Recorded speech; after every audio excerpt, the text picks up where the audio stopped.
Biz pasiyentə deyəndə ki, məsəl üçün ultrasəs müayinəsi var, amma gedin indi mammoqrafiyadan keçin və hətta əksinə dərhal soruşurlar ki, niyə ikisindən biri bəs eləmədi doktor, yəni yetərli deyilmi? Və hətta biz bəzi hallarda ekstra bir süd vəzi MRT müayinəsi də istəyirik, onda pasiyenti lap belə düşündürür ki, niyə də?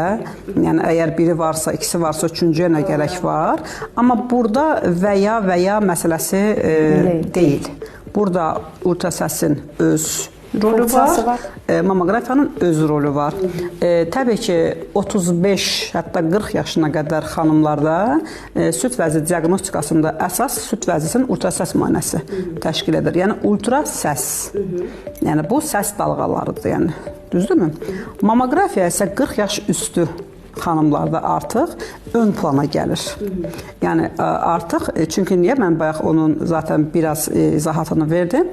Çünki 40 yaşdan sonra artıq fibroglandülər toxuma, pey toxumasına əvəz dəyir deyə artıq mammoqrafiya daha düzgün görməyə başlayır. Məsəl üçün biz 25 yaşında xanımı mammoqrafiya eləməməliyik və eləsək də zaten istədiyimizi almayacaq. Çünki hələ orada dəyişilmə getməyibdir.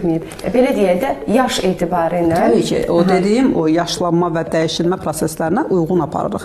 Məsəl üçün Avropa deyir ki, 40 yaşdan sonra hətta yəni mammoqrafiya edin. Biz 35-dən sonra qəbullanırıq. Çünki niyə? Çünki bizim xanımlar daha erkən nikaha daxil olur və daha çox uşaq dünyaya gətirir və süd vermə dövrləri də uzun olduğuna görə bu dəyişilmə daha tez baş verir. Ona görə 35 yaşdan sonra mammoqrafiya eləmək uyğundur.